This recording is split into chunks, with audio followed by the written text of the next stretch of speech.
Hello and welcome back to Run Pass Opinion, where today we'll be talking about the Chicago Bears draft and offering instant analysis and of course draft grades on every pick from number 43, Cole Kmet, all the way down to number 27, Levesque Simmons. Now, of course, there's nothing more volatile than draft grades because we've never seen these players step on a field, but be that as it may, they're a great reason to put out some content and offer analysis on a new crop of Bears that certainly fans are going to hope that they'll help the team for years and years going forward. With that in mind, I want to tell you from the outset that I do like a lot of this class. I'm surprised at what Ryan Pace was able to do with the very few high-end picks that he had, but I'll save a lot of that for when we talk about each pick on a pick-to-pick basis. And for now, we'll just jump into what is no doubt going to be the more controversial pick of the evening, and that's Cole Kmet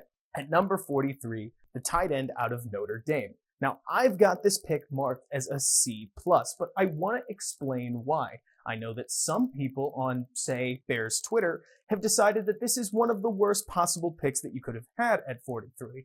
Others think that Cole Kmet might as well be the patron saint of the Bears tight end position, and I think the truth is somewhere in the middle. You see, the 6'6" tight end out of Notre Dame, who's young, 21 years old with a March birthday, looks like he's got the prototypical frame for an NFL tight end, so that's good. The trouble is that he only produced a little over 500 yards in his final season, and his blocking on field leaves a lot to be desired. When people look at Kmet, even though he was the number 1 tight end in the draft this year, as far as his projections go, he's less Travis Kelce or Zach Ertz, who are slimmer, more fluid move tight ends, as they're called, or U tight ends, and he more projects as a Y tight end, as I wouldn't be surprised if he adds 10, maybe 15 pounds to a pretty big 262 frame by the time he hits camp.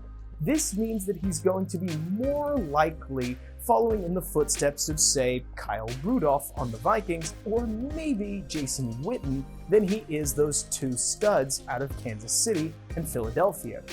And I don't know how that's going to play inside the Bears offense that heavily favors that U tight end position. In this case, that would probably still be Jimmy Graham, especially given that rookie NFL tight ends always struggle to make an impact. Just take a look at Kyle Rudolph, who usually can turn out about 500, 600 yards per season, but as a rookie, it was 26 catches for about 250 yards.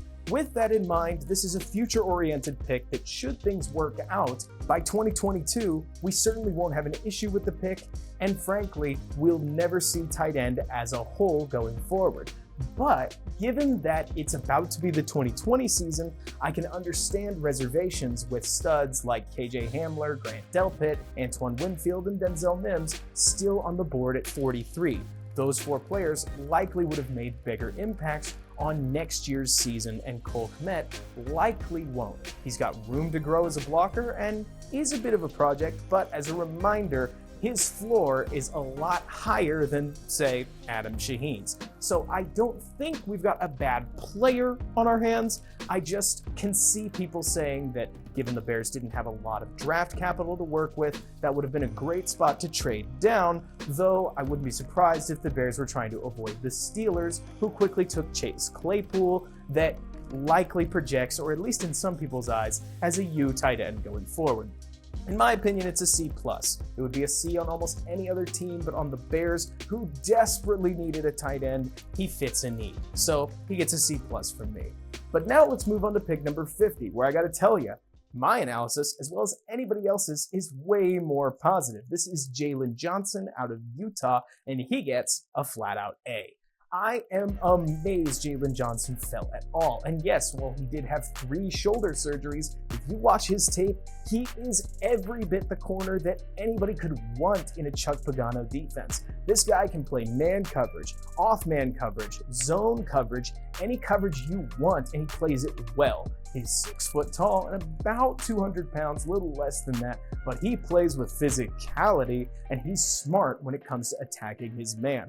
In the Pac-12, he just about dominated as much as you could, and honestly, when people say online that he might have been cornerback number 3 or 4, I, as somebody who doesn't study the draft a ton, can totally see it.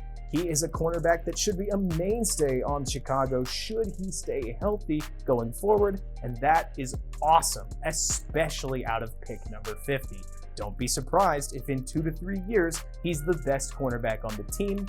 I mean it. Replacing Prince Amukamara, given that the Bears didn't have to trade up for him, that is about as close to a steal as you can get, and that's why I've got it as an A.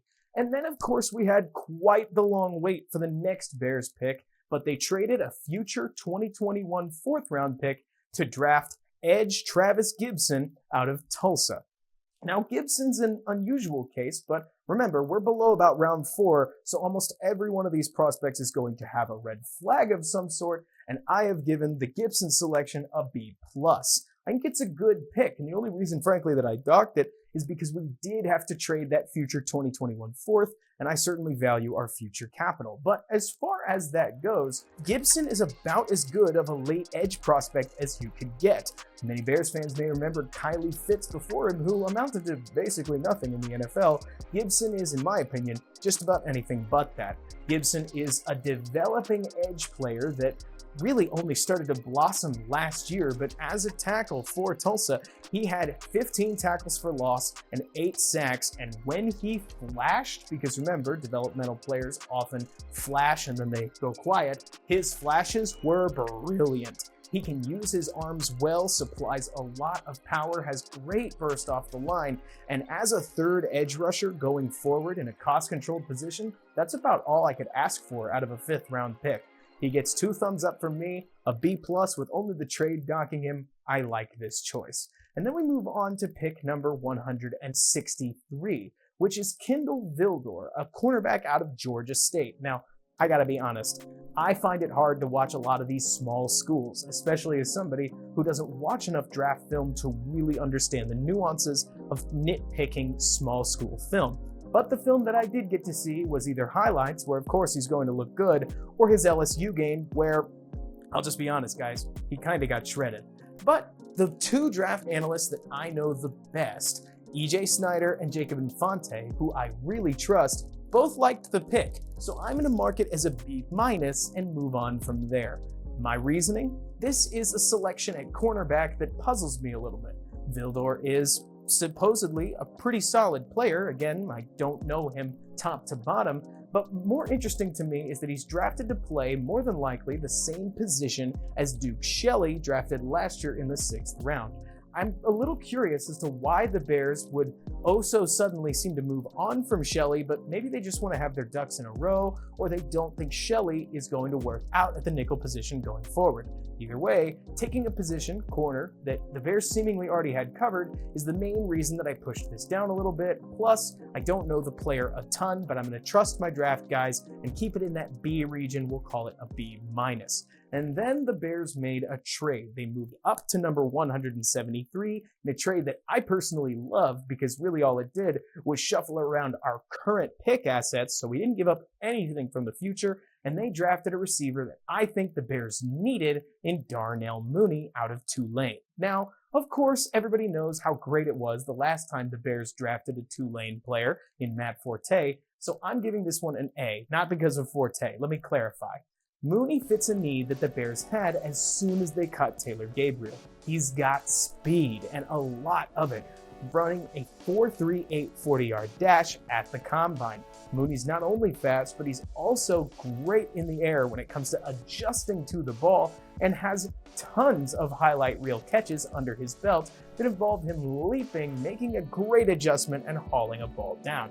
Now, there were plenty of reasons to push him down into the 5th round, namely, he struggles with drops, he rounds his routes, and so on and so forth, but as far as a 5th round receiver goes, I see a lot of value in the Mooney selection, and I'm so excited that the Bears were able to fill a need, that speedy wide receiver, so late in the draft.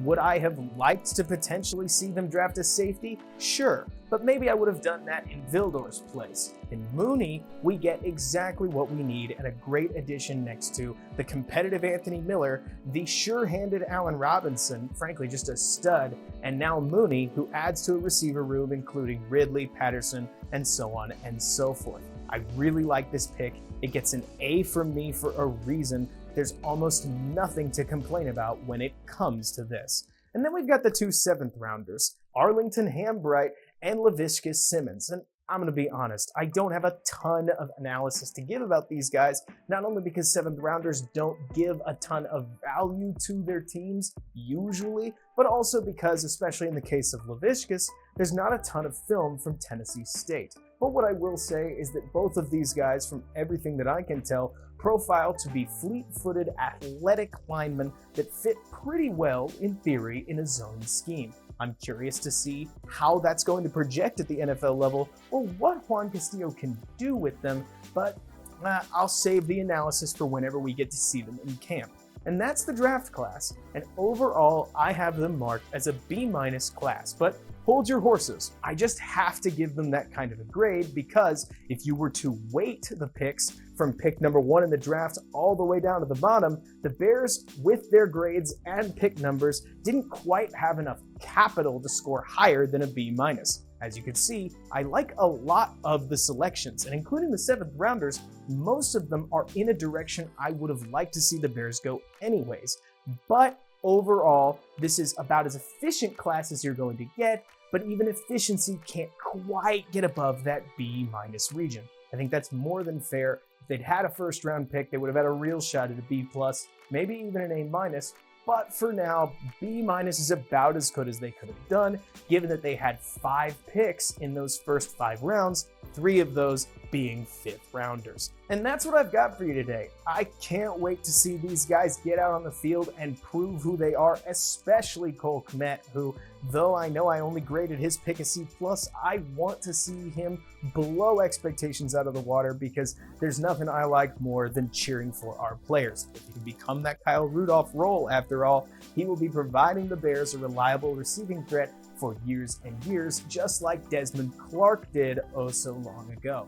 Do you like the list that I have? Have I graded any picks too high? Have I graded anything too low? Is B- unfair for this draft class overall?